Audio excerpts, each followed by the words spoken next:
Before we get started, we put on the consultation form on the website, but we start recording training sessions, Zoom sessions, consultations. Okay, yeah, perfect. Yep. So you moved from Denver? Yeah, I just moved like 3 weeks ago now. Yeah, and you had done some training, you did positive, then you moved to e-collar with the trainer. Yes. And then you moved, and then like some regression. Yeah. Okay, so go ahead and fill me in on all that. Okay, so I adopted her 3 years ago. I guess they said she was friendly with dogs in her foster home, but once I got her, I could tell right away she was aggressive towards, especially dogs, but just animals in general. She has a pretty high prey drive. Okay. So worked with a few positive trainers, but she's just like so overstimulated, like toys and treats just didn't help, she couldn't focus. Mm-hmm. So then that's about, I think in January, I want to say, is when we started the e-collar training, muzzle training, that type of training. She responded way better to the e-collar because it actually gets her attention. Mm-hmm. She was doing, we were doing classes like one-on-one, and then she was, he did group classes every weekend with like all the reactive dogs. Mm-hmm. So we did that twice a week, and she was getting really good. Like she would sleep during the classes like with all the other dogs around. Like she was way more calm. Okay. And then what else? She has met a few dogs with the muzzle on. Okay. She will like try to attack them at first, but then after, she has only met like really alpha dogs. So like once they put her in place, she'll stop and she can like go on walks with them. So that's happened a few times. But other than that, I've kind of been sheltering her. But this is how she acts. It's not enough. It's really like she just doesn't know how to say hi. Okay. She'll cry, whine. But she was doing better. But yeah, and then but she's attacked dogs before. On the leash or in socialization? Both. Okay. So that's why we started the muzzle training. She does like to run away. So she has run away a few times. That's been an issue. But yeah, so she just kind of gets like this. Okay. And she's got an educator collar, or I've not seen that that remote style before. What's the difference? Like this one, you can change the levels and everything. Yeah, it's just that that brand usually has like a yellow circle remote. Oh, okay, I don't know. This is the one that my trainer used with all his dogs, so I've just been using that one. How high does it go? To 100, but I think it's only maxed out at 50 because she doesn't really need the levels that high. We did notice that once she won't respond, and then all of a sudden, when we keep going up on the levels, then she'll turn and try to redirect. Yeah. Okay. She's gotten better about that, but she does she won't acknowledge you, and then all of a sudden she'll fail, and then she'll jump on you and like try to bite you. Okay. What's the level that makes her redirect? Would you say? It depends. Like right now, it's a lot of stimulation, so probably like 20s right now. But like if we're on a walk, like in my neighborhood, she probably maybe like 10. Okay. How did he teach you to use a remote collar? So the way we used it, we used heel, and then we use a loose walk, and then anytime she's like staring, correct it until she like breaks her staring from that. Okay. And then just to go up on the levels, and then once she responds, go back down on the levels, and then just kind of keep going. And if she needs to go back up, then go back up on the levels. Sorry, go ahead. How did he teach you to teach the heel? So when we called it like the game of opposites. So like anytime she tried to like cut in front of you, we would just turn the other way. And then eventually, and then anytime she's like past it, I would use the button and she would slow down. So that's kind of how we did it. Okay. But she's now, like with the regression, she hasn't been doing heel as well. But yeah, so pretty much her tail can't go like past my leg, like her butt. So that's when I would correct her. Okay. So heel for you is her tail no farther than your leg. Probably like her butt area right here. She can't go past that. And that's what he taught you? Yes. Okay. That's wrong. Okay. And then whose idea was the harness? She wears a choke collar or like the prong collar too. Mm-hmm. But I've been having issues with it. Okay. So I've moved back to the harness. Okay. I don't know. It kept getting like the alligator clip that's on it. Yeah, those suck. Okay. Yeah, because and it kept getting unlatched, and like she Yeah. would. Like one time she ran away because it like so I was like nervous, so I just put her back on the harness. Yeah, so for the prong collar, if you're going to use one, you want a standard prong collar. Okay. Which is any altered collar. Mm-hmm. Any altered prong collar sucks. Okay. Whether it's the alligator clip collar or it's the one that instead of the chain has like a nylon. Yeah, I've seen that one too, but I've never used that one. There's no correctional power there. Okay. Just the traditional regular chain Okay. with the center plate prong collar. Oh, yeah. Yeah, is the go-to. Okay. Anything else that's altered just sucks. If it's got the rubber tips, they don't make. I don't know why they even make these things, but if you did use prong collar, that's what you would use. Okay. What else? And then let me think. We used that. We tried like pet corrector spray. She didn't respond to that. For the reactivity stuff? Yeah. Okay. Is it because she was redirecting with this? Well, yes. So we were trying to do something different, but she wouldn't even respond to the spray either. So. Okay. So when at 50, which cuts that power in half. Yes. 20, she'll start redirecting. Yes. Okay. And then what did he teach you to do in response to her redirect? I don't know. Like he didn't teach you how to handle that? No, not really. Okay. So that's okay. So anything else I should know about her? I'm trying to think. I don't think so. And I'm assuming, so you want to address the reactivity. Right. And what are your goals for the training? Just to have her like not like be whining and crying around other dogs. I mean, I don't know what like I said, she was meeting dogs towards the end, which was really nice. At least she could like go on walks with them. Mm-hmm. So that would be nice. But I'm also being realistic in what she can, do. But at least where I can control her and I don't like feel nervous taking her out, walking and things like that. Okay. It does suck because like my whole family has dogs, so like I always have to keep them separated. Yep. But like she did attack my family dog, and like that was kind of like the last straw for my family. But I was like, was she muzzled or no? She was not muzzled, and that wasn't her fault. That was my stepdad's fault. He let her out on accident, so Sure. It wasn't her fault. But still, like it was like it's really hard because not everyone knows how to deal with like a reactive dog. Yep. So it's also education on their part, but obviously would just like her, to be a little bit more social, so I could take her to the park and stuff and things like that without having to worry about her Sure. running away or wanting to go after dogs. When she went after your family's dog, how bad was it? It was pretty like I had to pull her off. Was there like punctures and all that stuff? Yeah. So she means it. Yes. Okay. All right. Yeah, and I'm scared I think she could kill another animal. Sure. I mean, it happens. Yeah. I've walked into homes with dead dogs. Like Yeah. it's not, But like her, I don't know. It's just weird because humans, she's totally fine. She's not I saw like other dogs in classes and they're way worse than her, but it's still like I still feel like if I set her up for failure, she's gonna kill, another animal. Yeah. Well, I mean, dogs aren't like humans. Like to them, there is no right and wrong. Right. Exactly. It's what you allow and what you don't allow. Right.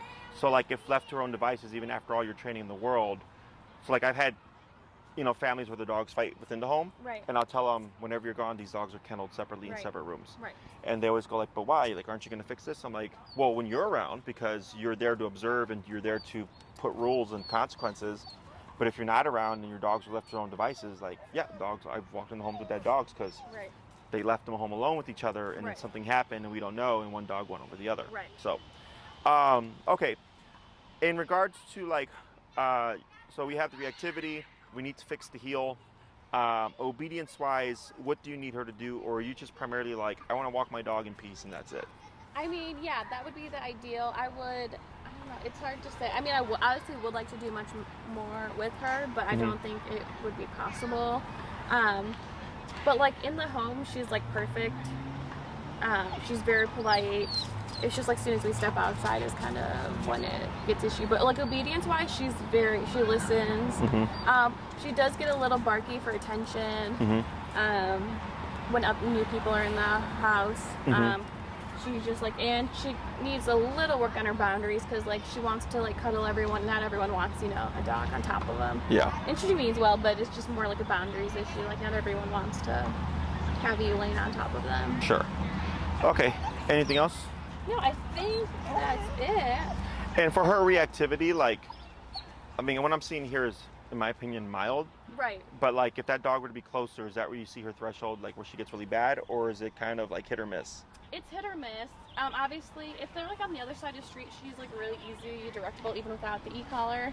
But obviously, when they are closer, she will try to lunge at them a little bit more. But distance definitely does have a factor, I think. Okay. Because like right now, she's just whining. She doesn't really bark like in like a aggressive bark or anything. It's more just like whining and trying to like go over to them. Okay. So I don't know if it's just more socialization skills she needs to like say hi and like, but do it appropriately and not get overstimulated. Yeah. When she went after your family's dog, because I know you said your stepdad let her out, right? Yeah. What happened? Did he just like have her like let her into the room, or like? So it's kind of weird because I wasn't even home, and anytime we're gone, we'll have one of them in the room. Like we kind of take turns, so they're both not in the room all day. But he didn't know that I had left her out, so he had left the dog open for my family dog. So actually, when I came up, and I got home, I saw I saw them, both of them standing there in the window looking out. And I was like, oh, that's weird. But as soon as I walked up to the door, she started attacking my family dog. So I don't know if it's me, like protection thing. Sure. But then she's also been with like dog sitters where she has like tried to go after dogs. So I don't know exactly if it's where it's stemming from. Okay. All right. So a couple of things would be the harness agitates and creates more reactivity. Right. It gives you the least amount of control, so you wouldn't want to use that. Okay. You're better off with your flat collar and your remote collar. Okay. Now, have you been utilizing your e-collar since coming to Chicago, or is it? A little bit, not as much, because she's okay, like in our neighborhood. Okay. But like before in Denver, I would take her to the parks like a few times a week and like work with her. But I've been too busy, so I really haven't had a chance to work with her. Okay. As much as she would normally have. Okay. So one thing would be, regardless of what you can do, obedience-wise and practice-wise, you can always disagree with behavior. Okay. Okay, so obedience and behavior are two different things. Obedience is we teach the dog a skill. Okay. Sit, stay, down, come, play, Right. seal. Those are skills.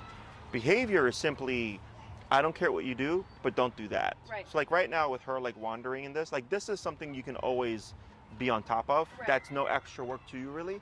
It's really just consequence for the behavior. Right. Okay, because like all of this here, every time she sees a dog, she's not lunging and barking and like being vicious or anything, right? But I can see she's under stress and it's going unchecked. Right. So then what ends up happening is you have all these opportunities, and then we address like the one that's the worst. Right. But then 98% of the time, she's free to do whatever. Okay. Right. So that always has to be consistent. If I disagree with something, I disagree with it as much as possible. Okay. No one's 100%. Right. But the closer you shoot to 100%, the closer you're going to get to it, because we all have inconsistencies. Right. Okay. When it comes to the e-collar, the turnaround method, or what your trainer called the game of opposites, is a good way to train the heel. However, I don't think he had a solid concept on remote collar training. Okay. Okay, because honestly, this should be resolved already. Okay. I would expect by the second or third class, like 90% of your reactivity should be gone. Okay. Okay. Yeah. So part of that is, that's why I asked, did he help you or did he educate you on how to handle redirection? So not uncommon when a dog goes under stress, when we're trying to override them with power. Right. Either the frustration from the stressor or the frustration from the stressor of the e-collar or the stress of the e-collar agitates the dog and escalates the dog to redirect, right? So when I work with some of my cases and my more intense ones, one of the things we always teach them is you might see this, and if you do see this, this is what you're going to do. Okay. Because you're trying to correct her for reactivity. She's like, this has to go somewhere, and I choose you, right? And then I go, nope, I'm not an option either, and I correct that behavior as well. Okay, that makes sense. So then she goes, okay, well, if I can't be like this with that dog, and I can't express this frustration towards you, I guess what happens if I don't do anything? Right. Nothing. And then the dog goes, oh, so I have an option, it's just not these two options. Okay. Okay? Yeah. So you can correct that behavior as well. And when we address these things, it's not uncommon that things may seem worse in the beginning. Right. Because you're confronting a problem. Right. Okay. So we're going to see redirection. We're going to challenge it. We're going to shut it down, and then she's going to learn that it's not an option. Okay. Okay. And that might involve going higher on the collar. Okay. Because it's counterintuitive. So like yesterday I had a dog, when we were going up in the power, he kept trying to like sit and shut down and run away. Okay. And the owner had never seen this before. Right. And this is what we call proofing. Okay. So proofing is when we teach something and then we want to make it applicable no matter what. Okay. So at some point you may have to put your dog under more pressure, Okay. higher levels. Right. And if the dog shuts down, runs away or whatever, it's trying anything but performing the task. Okay. So if that's the case, and then one day there's an emergency and I have to crank it, and the dog thinks, well, I can run away, well, we have a problem, right? Right. So we have to work the dog through that. Okay. But that was because we went through higher power. Okay. So here, in her case, if I went to a higher power, I'm expecting redirect, because Right. you already told me. Right, yeah. So I go, okay, cool, I'm gonna step ahead then, because I know she's gonna redirect, and I'm gonna work her right through it. And let's say she keeps redirecting at 50, 60, 70, 80, 90, like there's more power. At some point, she's gonna think, this decision is not working. Okay. Exactly. Okay. So it's counterintuitive, but you also have to know how to handle it, because if she's, especially with that muzzle, because that's the metal basket, right? Yeah. If she like muzzle punches you, it's gonna It suck. hurts. Yeah, I know it does. Hurt. Yeah. But she hates the Baskerville, so it's like. Yes. So we prepare for all that, Okay. so that this way you don't get hit with the muzzle, but at Right. the same time we can put her under a lot of power, so that she goes, okay, I gotta cut the crap. Okay. Okay. So that's just part of the process. Okay. We have to reteach the heel, teach you how to handle redirection, and then see what happens. Okay. So this is where you just go out and you just confront things. Right. So whenever I get my client to a point where I go, because it's all about comfort. Right. If you're not ready for it, I just tell people, do the beginning stuff, because you have to get my style of training is going to be different than your other trainer style of training, right? Is you have to like kind of unlearn old habits and relearn new habits. Right. And then once you get to a point where like, okay, now I'm going to just confront 5 to 7, because that's when everybody's out walking with their dogs. Right. Or like, 7 to 8, because that's when everybody's walking their dogs. Is we go out and we actually target those specific times, because that's how we tell is what we're doing working. Right. Okay. And then, so the way my programs work, I have 6, 9, and 12. I have 3, 6, 9, and 12 week programs. You're probably like in the 3 to 6 class range. Right. Okay. If you did 3, I'm targeting just the very core. I want to walk my dog and not worry about redirection and not worry about reactivity. Okay. But we don't do any kind of socialization stuff, because it's such a short period of time. Right. So in 3 classes, the first thing we always do is reteach the heel. Okay. My style. I teach you how to handle redirection, and I go, do your homework. Right. Okay. If you really spearhead it by class 2, and you're like, hey Jesse, that redirection thing worked like a charm. She still does it like 10% of the time, but way better. I go, cool. That's already making progress. Okay. And reactivity, you might say like, I'm walking past dogs and she's not whining anymore. Right. Unless the dog barks at her, she has no problem. And I go, great. That's like another big chunk of stuff done. Okay. Class 2, we build on that. Right. Okay. We make a few tweaks. Add the second half of heel. You come back class 3. How's it going? And then I kind of clear up any residual issues that you're having on that 3rd class. Okay. If you do a 6-class program, and this is 1 day a week for an hour, same process. Teach the heel first class. 2, see where we're at. 3, then we have more options. Okay. Because now that I have you for another 4 classes. Right. You can see what. Exactly. So if you're like, hey, like all this is going really well, can you show me how to socialize her correctly? Right. She's already muzzle conditioned? Right. Great, because that's the biggest problem. Yeah. Is when I have clients that have dogs that are dog aggressive or human aggressive, I'll tell them, start muzzle conditioning now. Yeah. When I see Takes you a in long 2 time, months, yeah. 3 months, right? And then yes, it takes a long time, and by the time it's time to socialize, they're not muzzle conditioned, and Right. then now it's a problem. Right. Okay. So by class 3, we could already jump into socialization. Okay. Cool. So when it comes to that, I cannot make her social. Right. If it's not in her, it's not in her. Right. However, if she's being introduced incorrectly, you're more likely to see aggression. Right. So then I show you how to do that correctly. And then I educate you on things that are very common. So like, let's say we introduce her to a very passive personality. Right. And she's completely fine with that dog, right? And then people go like, wow, my dog is better. Right. And I go, no, your dog is good with calm energy, Right. but you're also being very vigilant about watching and overseeing the interaction. Right. So then I go, if your dog is laying at your feet and the other dog we just socialized walked over, I would expect a fight, Right. right? Because there's possible resource guarding there. Right. Or I might say everything's fine now, but as soon as the other dog starts to zoom around, Right. she's going to have a problem because of the shift in energy, right? Right. So these are all things that I'll like have to educate you on because people don't think that. Right. People think, oh, this is going so great, I guess it's fixed. And I go, Right. no, there's like a lot of nuances. Right. Okay. So then when it comes to that, it's all about exposure and repetition. With high reward comes high risk, right? So like if you're trying to socialize her and the dog does something she doesn't like, obviously she's probably going to attack, and we already know where she'll go, right? So just keep that in mind. But with the muzzle, that kind of keeps everybody safe and allows you to correct her but still expose her safely, okay? So socialization is usually like a class or two. Okay. Because it's just showing you how to do it correctly and then repeating it. And then if things go south, how do we recover from it? Okay. Because typically when something goes south, owners tend to want to stop, right? They're like, oh, this isn't working now. Right. You know, so it's funny because it's either like if it's going really smooth, they're like, this is great, it's perfect. Right. Or if it's going great and then something happens, they go, oh, I don't want to do this anymore. Right. So if you end up doing that, well, then she learns like, oh, well, if I do this, this stops and I get my way. Okay. Okay? Yeah. So it comes down to how far do you really want to take her? Right. And that's just repetition.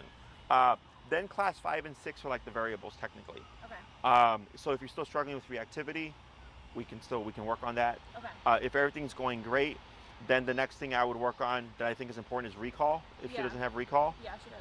Yeah.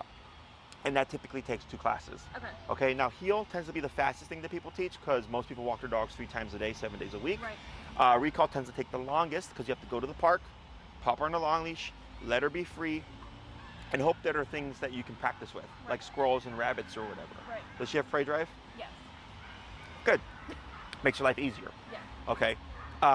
Because then you can just go to the park, find squirrels, and then just do recall away from squirrels. Right. Okay. So then that would be like a 6-class program. Okay. 2 on the heel, 2 on socialization. I doubt that, and then we would touch on reactivity anyways. Right. Because once you have the core foundation, it's just making little tweaks. Right. And once you know how to do that, then we can just keep doing the other stuff. Okay. Like I wouldn't keep repeating the same thing. Right. It's literally just like bump the number here, do this and do this Right. for this coming week, and now let's teach some new stuff. Yeah. Okay. If you did 9 or 12 classes, we just teach more. Okay. Okay. You have more capacity for control. There's 6 commands: the sit, stay down, come, place, heel. Heel and recall are the 2 most important ones. Right. So those are the ones that I always focus on. Right. Everything else is if you want it and if you're going to use it. Right. Otherwise, if you're not going to use it, it's kind of pointless to teach it. Right. Okay. Questions about any of that stuff so far? No, that makes sense. I do have an issue with the e-collar. Okay. Do you know what model that is? I do not. I have the box somewhere, but. Does it say on the back of your remote there? E-collar technology. Model 560TX. Okay. So, as far as I know with e-collar technologies, they have 2 sizes. One is meant for 35 pounds and under. Okay. One is meant for the big boys. Okay. Okay. So there's kind of a gap there. Right. This looks like one of the ones that are 35 pounds and under. Okay. Okay. Now I know you said like 50. She hasn't needed more than that. It Right. sounds like. Yeah. But I would have to see it in action because if you're capping at 50 but she's redirecting, then technically, in my opinion, it's not working. Okay. Does that make sense? Yeah. Because it's not overriding the redirection. Right. The other problem I have with e-collar technologies was when I first started my career 10 years ago. I started with this brand. Right. And I had a handful of aggression cases, and it was making them worse. Okay. So I switched to Dogtra. Okay. And ever since I worked with Dogtra, I've never looked back. They've always been very consistent. Okay. My theory is every e-collar feels different. Right. This style of e-collar feels a bit sharper. Okay. Whereas the Dogtra brand feels duller. Okay. So I feel like you're able to get the higher powers, levels, and not that we don't get redirection because it does happen, but the dog is able to like take it and also just shut down as opposed to escalate. Okay. Plus you would want one, because she's probably what, like 45, 50 pounds? Yeah, she's like 50-ish. Yeah, because that's another factor. Right. So imagine like with boxing, we have was a featherweight, middleweight, and heavyweight. Right. It's like a featherweight versus a heavyweight. Right. Yeah. So it's not, Yeah, it's not a fair fight, right? So same thing when we and I had a gentleman, by the way, that he did a 2-week board and train and was still having issues with his dog's reactivity. And I walked into the home, and within 5 seconds, I knew the problem because he had a 90-pound pit bull with the little baby e-collar technologies. And I said, well, that's a big part of your problem. And he's like, what? And I was like, your collar's meant for a 35-pound dog, and your dog is a 90-pound pit. Right. You know, so I was like, so when your dog kicks into aggression, not only is it not big enough for the dog's size, it's also not big enough for your dog's temperament and stress levels. Right. So those are all things that we have to accommodate for or account for. So my suggestion is you upgrade your collar. Okay. When I work with pitties and or pitty mixes, I always tell people just get the big boy collar. Right. Because a reactive pitty and a reactive German Shepherd are very different animals. Right. Okay. Pitties, they were bred for, fighting and all Right. that stuff. They're bred to take and withstand pain and discomfort. Right. Is even if I get a 35-pound pitty, I'll tell the owner, like, get the big boy collar. Right. Because if your dog goes ballistic, you don't want to have to worry about, am I going to have enough power to override the situation? Right. Okay. It's the best. The model that I would recommend is, like, in my opinion, the best collar on the market. I don't have to worry about anything. Right. So, like, even if I get a dog that doesn't have behavioral issues, like I get a 70-pound German Shepherd or something, I'll tell the owner, get the high-powered collar, because if your dog is running away in fear, you have the high-powered collar, Right. you don't have to worry about anything, okay? Right. And that's how I always think, is you want to think worst-case scenario. Right. So that would be my advice to you. Okay. And then when it comes to the prong collar, definitely a very good tool to Yeah. use in conjunction with the remote collar. And we can provide you with the link to a good, non-alligator clip from Springer. She would be on the 2.25. That's probably the one you had before. The smaller one? The smaller one, yeah. Yeah. So she's on 2.25 before, yeah. So, and then prong collar, any prong collar can come undone, including just the standard one. Okay. It's rare, but it happens. Like, it's happened to me like five times in like 10 years. So if you want to have a fail-safe, what you do is a carabiner through the chain to like her flat collar. Oh, okay. So if it did, for whatever reason, pop off, because this chain's not the alligator clip, so it doesn't undo. Oh, okay. It stays as a connected chain. Right. So if she were to pop off of it somehow, it would be still connected to her flat collar. Okay, yeah. Okay. That's what happened that one time. Yeah. So, questions so far about any of that stuff?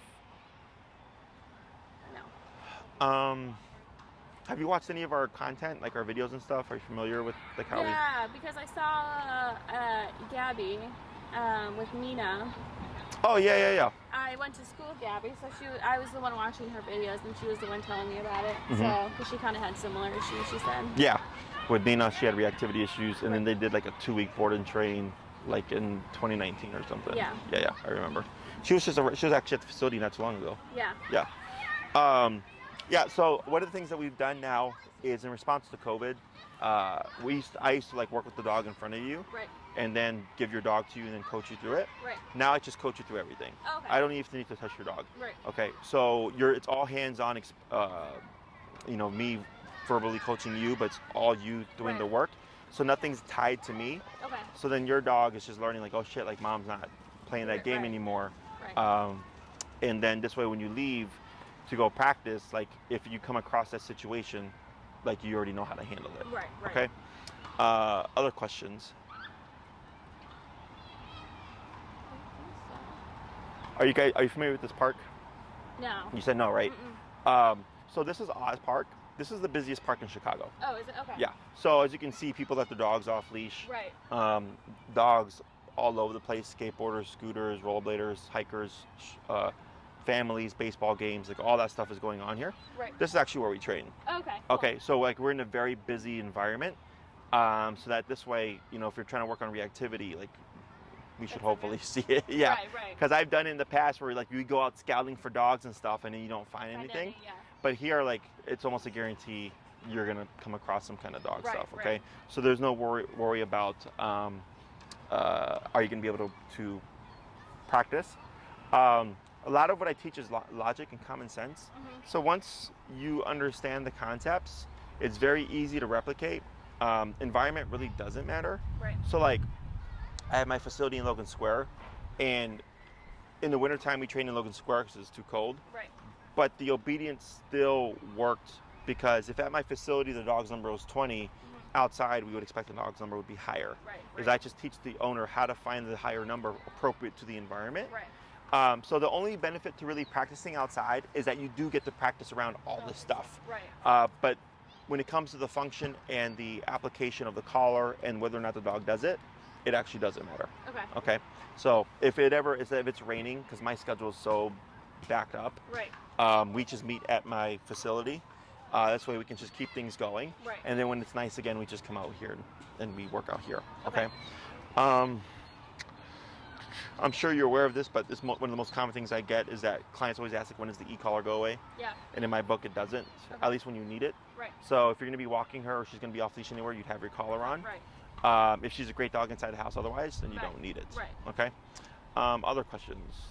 So for like the socialization part of the classes, Mm-hmm. are you using any dogs to socialize her, or are you just teaching? Yes. Okay. So we would either, one, need a volunteer dog. Okay. Two, because your dog is already muzzle trained, Right. which makes things a lot easier. If we have a dog we can socialize her with, we can. Okay. We may not be able to do it here because I'd have to grab a dog, bring the dog here, and then bring the dog back. So we most likely have to do that at my facility. Okay. Or like if you want to set something up with like Gabby and Nina, Right. because I know they've been wanting us to socialize Nina, but every time they drop her off, it's always over the weekend, Right. and we're always slower on the weekend. Right. So yeah, so then that would be something that they could bring Nina with, Right. and then I would show you how to socialize the both of them. Right. Okay. And when it comes to socializing dogs, it's much more realistic to expect your dog to warm up to a dog she would see again. Okay. I don't care about random dogs in the street. Right. It's not realistic. Typically, bigger energies tend to be a problem for a lot of dogs. Yeah. So we'd have to like work her up to that. Right. Otherwise, she might be fine with like calmer dogs Right. or dogs under control. But I wouldn't expect her to warm up to every dog because that's just not Right. realistic. Yeah. Okay. Yeah. Other questions? What else is there? I don't think so. That comes to my idea. When it comes to like scheduling and availability, Maria knows all that stuff. Okay. If you have daytime availability, it's easier to get you in because most people are 9 to 5. Yeah. So my schedule's usually reversed. I'm usually really busy in the evenings and on the weekends. Okay. I'm a nurse, so I'm pretty flexible. Okay. Yeah, during the weekend, during the weekdays. Okay. So yeah, so Maria would ask for your schedule, and you would just give her like, and if you have a rotating schedule, you can give us like, because we've had like other like, medical care people, and they're like, yeah, my schedule rotates every 3 weeks or whatever. So then if that's the case, you would just send her your calendar, and then there might be a time if you have a rotating schedule where I may not see you for a week or two, Right. because we just don't line up. Right, Okay. yeah. And it's fine because it just gives you more time to practice. Right. So like let's say you book a class and I don't see you for a couple of weeks, and then I see that you just have 3 more weeks or 2 more weeks of Okay. information to give me, and then we just build off of that. Okay. Otherwise, when it comes to booking your classes, if you do have like a consistent day off where you're like, for sure I'm off this day, Right. I can do it, is you get what we call priority. Okay. So like let's say Tuesdays at like 11 o'clock in the afternoon was open and you Right. wanted that time. Tuesday at 11 for 6 weeks plus 1, so 7 weeks. Right. That's your time. No one can take it from you. Okay. Now, let's say you have to like cancel because you get sick or you have work, whatever, and by the time you hit your 7th week, you have 2 classes left over, but you've used up your priority. Right. Maria would let you know, hey, you've used up your priority. We actually have someone who needs 11 o'clock on Tuesdays. You have 2 classes left. What's your schedule? Okay. And then we would finish off your program. So you don't Okay. lose the classes, you just lose the time. Okay. Okay. But chances are, if you're doing like during the daytime like that, it's not going to be a problem. Yeah. We do have a 48-hour cancellation window. Okay. So if you cancel within 48 hours, we always do give people 1 cancellation, Right. just because we know shit happens. Right. But then if you keep canceling within 48 hours after that first one, it just counts as a class. Okay. Other than that, it's pretty straightforward. She would provide you with the link to the e-collar that I recommend. Okay. You can get them on Amazon, or you can get them through us. Okay. I don't care. If you get them through Amazon, you want to make sure that you test your collar out, read the manual. Very similar in terms of setup and stuff, Okay. but and you want to test it. So ours goes to 127. Oh, okay. Okay. So when you turn the dial, it's a turn dial. Okay. So it goes 0 to 127 very smoothly. Okay. In increments of 1, 2, 3, 4, 5, 6, all the way to 127. Right. So if you get 1 and you go 1 and it jumps to 30, and like you're just kind of like all over the place very easily, you have a dud. Okay. You're gonna want to send that back. Okay. Because it does happen, because it is an electric device where sometimes they send a lemon. So then you want to exchange that and let us know, so that this way we can bump back, so you have time to kind of get your correct collar and all that stuff. Okay. That's pretty much it. Okay. This is easier because you already know Yeah, e-collar. because she was like a basic foundation. Yeah. Okay. So, I mean, how bad do you think she is right now? On a scale of 1 to 10, at least from what I've seen in terms of her behavior, probably like a 3 to 4. Okay. I mean, but she's constantly like, she's not settling. Right, yeah, she doesn't, yeah. Like, she keeps looking around for more things. Right. So there's definitely what I think are some overstimulation issues. Right. But that, we should get that on that. The hardest thing for you is going to be the socialization. Yeah. Because we know where she can go. Right, yeah. So when it comes to aggression, it's, so like right now, I have 2 aggression like legit aggression cases. Right. And both of them are pretty extreme. Mm-hmm. But like I can get a dog that's very high in fear and looks super aggressive, right. but the aggression is like a 1 to a 2. Right. Like once you put them in the context of you need to bite me, right. they have no confidence. Oh, okay. Okay, in the bite. Right. They're just super scared and it looks really bad. Yeah. But I get other dogs that have a very low level of fear, but a very high level of aggression. Right. Okay, so here, I would say her aggression level is probably higher. Right. From what you've told me. Right. But this here, from what I'm seeing, is lower. Okay. Okay, so but it's nothing out the ordinary. Right. Right. Okay, so other questions. So the 6 week, you said, does that include the recall? Did you say? Yeah. Okay. So for the 6 classes, we would do heel first. Okay. That has to happen. Okay. And we build off of that. Okay.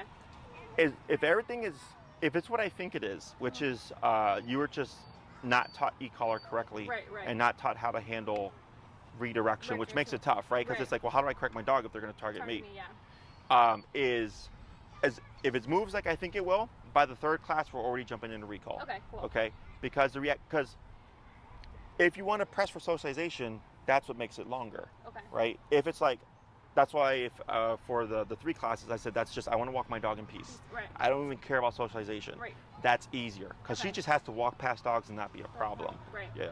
So if all that's going smoothly, by class 3, we're jumping into recall. Because recall is going to take the longest. Okay. So, and we can jump around too. Like, right. if let's say we had the 1st class and then something happened that was completely unplanned for, right. and you're like, Jesse, I really want to cover this. Right. And I go, sure. As long as we've covered the 1st class on heel, I can jump wherever. Cool. Yeah. Yeah. It's. I got a formula, but it's not cookie cutter. Right. Because sometimes things happen and the owners want to shift gears. Right. So that's not a problem. But I would say 2 classes on the heel. By the 3rd class, jump into recall. Okay. Or jump into socialization. Okay. You call the shots at that point. Okay. Okay. As long as the reactivity stuff is looking good, I honestly don't care. Okay. Okay. And then if like I do the 6 week class and then I'm like I want to work with her more, can I add like the other 3 classes for like the 9 week or whatever?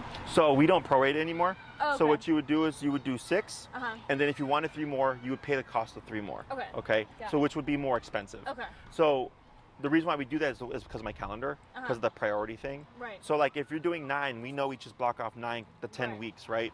But if you're doing 6 plus 1 or the 7, and then at the end you're like, hey, I want 3 more. Let's say somebody already booked that time. Right. Now you have to come in at a different time, right? Okay. So when people come in and they go like, hey, I want 12, and I'm just committing up front, it's a cheaper per class rate. Okay.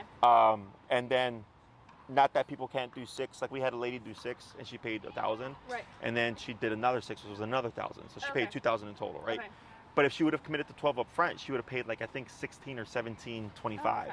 So she would have saved a couple $100. Okay. But yeah. Other questions?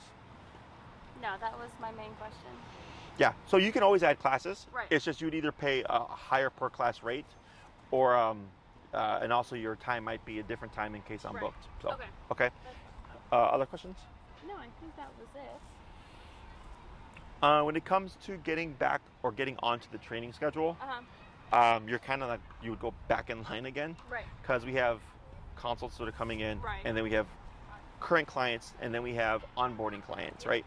So then your best bet is if you know what you want, you just email Maria, Okay. and she'll get back to you with forms and stuff. But at Okay. least, like if you say like, hey, I want 6 and this is my schedule, at least when she gets to you, she can just start the process, Right. as opposed to back and forth. Okay. What really, which is fine, is that people ask a lot of questions, Right. and then Maria's going back and forth with the questions, and then they're just kind of pushing themselves back yeah. because all these people are booking in front of them, and then by the time they're like, okay, I'm ready to go, and then Maria's like, okay, well, Jesse's availability is not like in August, whatever. Right. So the more straightforward you are, the easier the process is. Okay. I don't care at the end of the day, but people have been I'm only one person. Right. And I'm booking into July now, and I think we might be going into early August, depending on. But that's the evenings and weekends type availability. But yeah, people are getting frustrated, and I was like, it's where everybody's slammed with trying to catch up with stuff. So, other questions? No, I think that's it. Easy. Yeah. Small dog, really good. So go ahead and try to like correct here. Come here. Come. And what's your level at now? 16. Come. Come. Come. Okay, good girl. 17. Okay. But you see how she's still intense here? Right. So 17 redirected her for a moment, Okay. but she's still intent on the dog. Yeah. So here, by targeting the problem this way, you're more likely to see frustration. Right. The way I approach it is that with the proper heel, we shouldn't even get to this level. It'll be, yeah. It's like she just avoids it. Not that it won't happen, but if she was under real control, like she's not even caring about what's going on over there, as opposed to trying to correct her in the moment of where she's already intense. Right, yeah. Okay, so. She kind of curbs it before it. Exactly, Yeah, that makes sense. But I get a lot of other trainers' dogs. Just because people do e-collar doesn't mean they do it correctly. Right. But nothing that I haven't seen before. And you're already kind of halfway there just because you already muscle conditioned your dog. So that just makes life for everybody a lot easier. Yeah. Okay? Okay. Anything else? No, I think that's it. Yeah, it's going to be my phone. No. So if anything pops up, you let us know. And then Maria will get in contact with you, or you can contact Maria. Okay, yeah. And she'll get your booking process started. And then we'll take it from there. Once you're confirmed, I'll send you some videos to watch. Okay. To prep you for the class, so that this way you come to the class already knowing like my kind of style of training, and we just jump right into the training from the start. Okay? That works. All right, well, it was a pleasure meeting you. Yeah, nice and if meeting anything you. pops up, you let us know, okay? Okay, sounds good. I will Thank get you. in touch. Enjoy your the rest of your week. I will. Come on, Daisy.